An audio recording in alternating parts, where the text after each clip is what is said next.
Hello everyone, this is Helios Raven. I tell you how I do it, even if you don't care. Sorry about the lateness for the latest video. A lot of things have gone on behind the scenes with my life. Work has been getting a little bit hectic with the holiday season, so my schedule's been changed around, so I have to try and find a better time to do all this.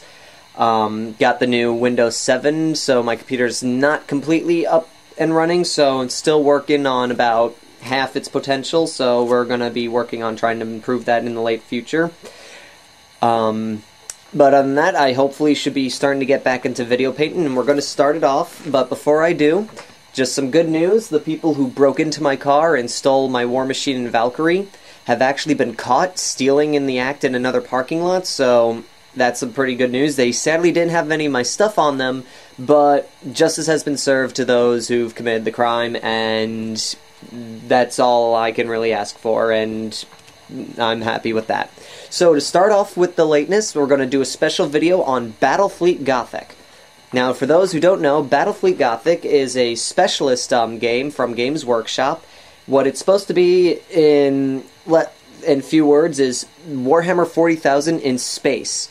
What's happening on the battlefield in the Warhammer 40k universe, Gothic is what's happening above the planet, while the two space forces that brought you to the surface of the planet are battling in space for control over air supremacy. It's a really neat game. It doesn't cost much, and the rules are very interesting. There is different rules, but it runs sort of like Warhammer 40,000 with its phases and everything, so it's not too hard to get used to. Sadly, Games Workshop sort of stopped producing most of this stuff. By that I mean no real game stores really carry the stuff anymore. I have to special order from my game store to get my models, or order directly from gamesworkshop.com to get the models. But on the plus side, all the source material for Battle Fleet Gothic is free off the Games Workshop site. You go to Specialist Games, Battle Fleet Gothic, references, I believe is the link, or articles, and underneath is every single book that Games Workshop has produced that you can download for free off the Games Workshop site, and all the rules are right there. You don't have to pay a cent for any of the books, and a lot of these books went for about $30, so that's a really nice payoff right there. More money towards buying miniatures.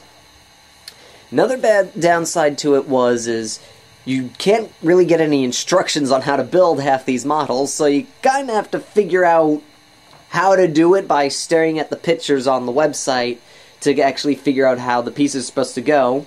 Also, sometimes mispackages happen, like for example, this fighter right here was supposed to look like this guy, but they didn't send me enough wings, and I had to convert him into another model. Thankfully there was one that looks like this, so I was able to get away with it. So that's some of the downsides, but other than that, not too shabby. Also, Forge World does make some models for Battle Fleet Gothic. Mostly some of the stuff because after Games Workshop stopped producing a lot of the models, they started making some of the ones that they decided not to make, and because it was a little unfair to have all these source books with all these vehicles and you can't use them at all. So they made these guys. Sadly, they're all temporary out of stock. I'm pretty sure Forge World is seeing if it's still worth making these models, because, like I said, I ordered it even though it said temporary out of stock, and within a week after the rest of the items from the order came, these guys showed up. So I'm pretty sure if you ask them when to order them, they'll put in an order and special make them for you, but as of right now, the Forge World stuff's a little bit hard to find. Now, and also the thing is, they have pretty much all the races. Eldar, I think, is my personal favorite. Necrons are a little cheap, if you ask me. The one race that I highly recommend not going with too much is Dark Eldar, mostly because Dark Eldar got the shaft with the game rules. They basically got 6 vehicles, but only 2 models that make all 6 of them, and they really don't have much. They have a couple of escorts and I think a cruiser, and that's really it, and they're not you're buying the same model 5 times over to make your entire fleet, and I think it's just a little upsetting that Dark Eldar really got the shaft, but they did. They do have some really neat rules, so if you really want to play them, by all means. I'm just saying, in terms of creative level, they're not the best army to go with. But enough of that rambling. We're going to first start off this video series with, we're going to paint one of the Eldar models in basically the 2 types of paint format that Battle Fleet Gothic allows. There's really speed painting, which is what these guys used, which was basically very little detail is captured, yet it looks like I sat there and painted this very intricately, giving only very simple paint color schemes. Then there's a really detailed type of paint scheme you can go with, which many of my friends try to avoid just because it's way too complicated and causes a lot of headaches. But I tend to do it with my Imperial Guard army. But see, so you can get a good look there.